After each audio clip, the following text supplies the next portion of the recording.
Ice cream sandwiched. July 8, 1989. Jackson, Tennessee, USA. "You've got enough for an ice cream sandwich, but not a bomb pop?" said Colby Monroe to the kid standing outside the window of the ice cream truck.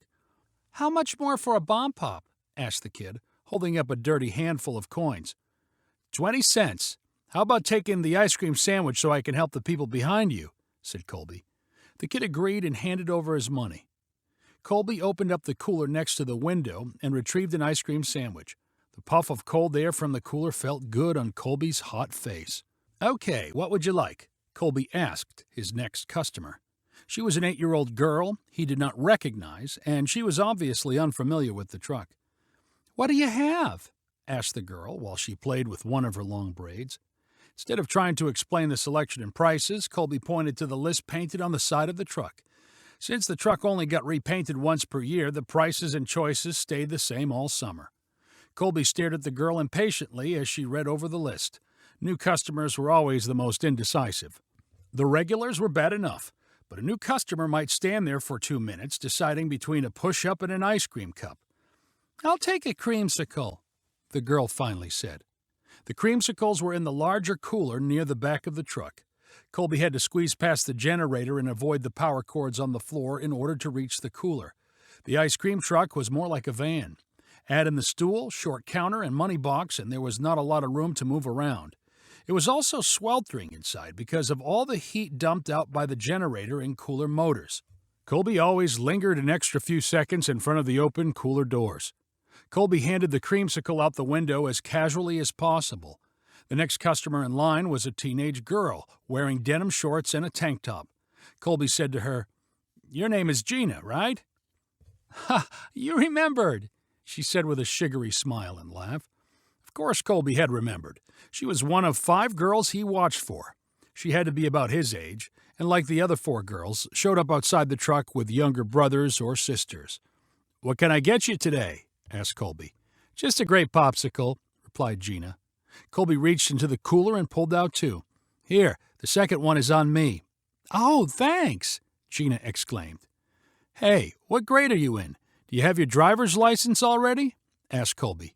Colby did not mind Gina holding up the line as she told him about the car she was hoping to drive to school in the fall. He giggled and said she could have a ride in his ice cream truck sometime if she wanted. The truth was, it was not his ice cream truck. It belonged to his uncle, Amos Monroe, who was retired. Uncle Amos usually drove it around during summers as kind of a hobby, but this year Amos's wife had decided she wanted to see Alaska while she was still young enough to appreciate it. Since Colby was old enough to drive and seemed like the most responsible of his nephews, Amos made him a deal. Colby would take over his ice cream route and they would split the profits 60-40, with 60% going to Colby since he was doing all the work. Colby's mother said he should get all the money, but Amos told her that was not how the business world worked. Before he left for Alaska, Amos had spent 3 training days with Colby. The back of the truck was even tighter with Amos balancing on a second stool next to Colby's. Taking money and handing out ice cream was the easy part. The hard part was driving the truck around. It hardly had any acceleration and a turning radius the size of a football field. "Doesn't need to be fast," Amos told his nephew. "You're only going down residential streets. Just follow the map." Amos had traced his usual route on a folding map of the city. The streets took Colby to parts of town he had never seen before, but Amos assured him they were the best spots for selling ice cream. More important than following the map, according to Amos, was playing the music. He had recorded nursery rhyme songs, and they were broadcast over loudspeakers by flipping a switch next to the steering wheel. "The songs do all the work," explained Amos. "You play the songs and the kids come running. All you have to do is stop and collect the money." "But these songs are kind of old-fashioned," argued Colby. "Can't we play something new?" "No, sir. You stick with those songs and the kids will know what to do." After driving the truck around for a few weeks, the songs were permanently stuck in Colby's head. He went to sleep humming "Twinkle, Twinkle, Little Star" and "The Farmer in the Dell." But other than his complaints about the songs and the heat, Colby enjoyed himself. It was fun to be so popular that packs of kids ran to greet you holding up dollar bills. And he was making serious progress flirting with the older girls. Colby had reached the point where he no longer needed his uncle's route map. He knew every turn and street. After finishing up with his latest cluster of customers, he got behind the wheel of the truck and drove slowly to the intersection at the edge of a housing development. He had to cross the busy street in front of him and needed a large gap in the traffic because of the truck's turtle-paced acceleration. While he waited, 2 police cars roared past with lights flashing and sirens wailing. Must be on their way to an accident, Colby thought to himself. He crossed the road into another neighborhood and was soon surrounded by a dozen eager kids. He parked the truck and moved to the back so he could sell ice cream. As he was taking money and opening coolers, he heard more police sirens above the sound of his nursery rhyme music. "Y'all know where those cops are going?" Colby asked a group of his customers. The kids shrugged their shoulders and guessed the police were chasing a bunch of drug dealers driving fast cars. One of the kids said he saw a Lamborghini in town. "Probably someone up from Memphis," the kid concluded. Colby did not give much more thought to the sirens or the kids' explanations as he finished up with the group and returned to the truck's driver's seat. He continued down the street, which had single-story houses on each side and cars parked randomly next to the sidewalks. On his right, Colby knew a creek ran behind the houses and separated them from a more run-down neighborhood. Both banks of the creek were thick with trees and kudzu vines that carpeted the ground. The street Colby was following made a slow turn toward the left. The turn marked the end of the houses on his right, exposing a tract of land covered in wild, unmowed grass. Out of the corner of his eye, Colby saw a man running along the creek bank and then into the wild grass. The man headed straight for the ice cream truck before Colby had time to react. While the truck was still moving, the man pulled open the passenger side door, jumped into the seat next to Colby, and slammed the door shut. Colby pressed on the truck's brakes. "What are you doing?" he cried, now getting a good look at his new passenger. The man next to him was sweating and breathing hard after a long run. He wore loose-fitting jeans and a black concert T-shirt for a heavy metal band. "Don't stop! Keep driving!" the man demanded. When he shouted, Colby noticed he was missing some teeth. "No, I'm not driving you anywhere," Colby shouted back. The man reached behind his back and pulled a pistol from his waistband. He set the gun on his lap, pointed in no particular direction. "I need you to drive now. I'm not going to ask you again."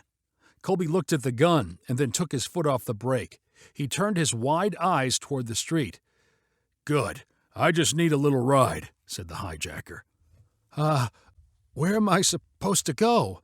asked Colby with a quiver in his voice. "Anywhere away from here. You can drop me off when it's safe." "Safe from what?" "The cops." "They're looking for you?" "Yeah, but they'll never think to look in an ice cream truck. You just keep driving." Colby made the slow turn that led to a long straight section of road with houses on both sides. He tried not to look at the man next to him when he asked, "What did you do?"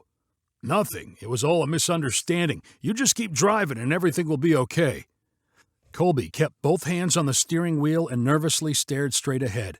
He kept the truck moving at barely a crawl. "Can this thing go any faster? Come on, step on the gas," urged the hijacker. Rather than speed up so he could drop off the man sooner for some reason, Colby felt safer moving as slowly as possible. "The truck's really slow," Colby said. "It's my uncle's. He says it doesn't need to go fast." The hijacker looked Colby over suspiciously and then said, "Well, just keep going. Stay nice and cool." The nursery rhyme music was still blaring from the truck's loudspeakers, so naturally kids from the nearby houses noticed. A few who had been playing in their front yards began jogging behind the truck and calling for it to stop. "Don't stop for nothing," the hijacker reminded Colby. At the other end of the street, a car appeared. Colby and his passenger did not think much of it until it got closer, and it was obvious there was a light bar on top of the roof. "That's a cop car!" shouted the hijacker.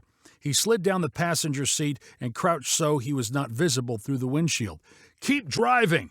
Don't look suspicious!" he yelled at Colby. Colby did not take his hands off the wheel as the police car approached. He could feel the hijacker's eyes watching him. Colby stiffened. "Hickory Dickory Dock" played on the loudspeakers. 7 kids were now chasing the truck, but it kept rolling slowly forward. When the police car went past him, Colby could see the officer inside turn his head, his eyes locked on Colby. "Is he gone?" whispered the man with the gun. "I think so," Colby whispered back. Officer Cedric Johnson, who was driving the police car, had recognized the ice cream truck. He had seen it on the same street, and he even recognized the driver. Officer Johnson and a half-dozen others had been called to the neighborhood in search of an armed robbery suspect. The officers who had originally pursued the suspect had lost visual contact.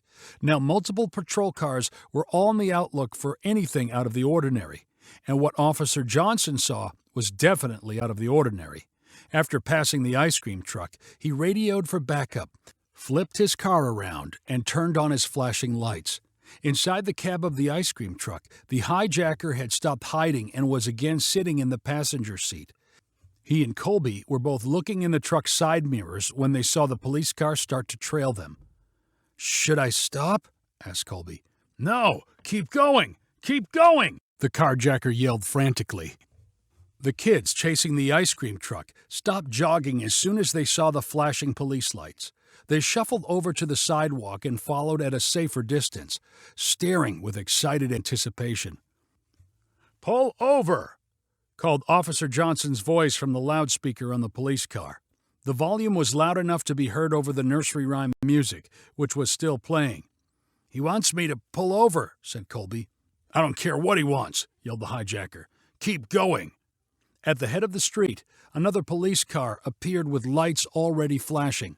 The second car zoomed closer and then spun around and parked so it was blocking the ice cream truck's path. "Now I have to stop!" cried Colby. "No, keep going! Ram him!" shouted the hijacker. "That won't do anything but wreck my uncle's truck!" cried Colby. The hijacker looked desperately around the cab and rear of the truck for a place to hide. He was getting squeezed by the police in front and in the rear. He thought about pushing Colby aside and taking the wheel himself, but the truck would likely not get him very far. With a final growl of frustration, he tucked his pistol into his waistband, flung open the passenger side door, and hit the ground running. He was all the way across a lawn and into a backyard before Colby pushed the brakes and brought the ice cream truck to a stop. The police officers in front and behind Colby popped out of their cars and gave chase. They disappeared behind the house where the hijacker had run. Colby turned off the nursery rhyme music and waited. The kids who had followed the truck huddled on the sidewalk and waited too. Another police car came screaming down the street. Then two more arrived, with lights flashing. Colby did not dare exit the truck or take his hands off the steering wheel. 3 nervous minutes after the 5th police car arrived, the hijacker emerged from between two houses. His hands were secured behind his back, and he was followed by Officer Johnson and his backup. The hijacker was marched to one of the police cars and roughly shoved into the back seat. Officer Johnson walked over to the ice cream truck's driver's side window. Colby still had his hands on the steering wheel. "You okay?" asked Officer Johnson. "Yeah, I think so," said Colby. "What did he say? Was he threatening you?" "Not really. He kept telling me to drive and not to stop. I just kept going as slowly as I could. Did you see him next to me?" "No, but I figured something must be wrong. Ice cream trucks always stop for kids, especially when the music is playing. The guy we arrested is in the sharpest tool in the shed. He picked the dumbest ride possible for a getaway." If you enjoyed this story, please rank it on the website 500ironicstories.com. Please subscribe on the website to get weekly updates as new stories are posted. And please share with friends using the convenient links available.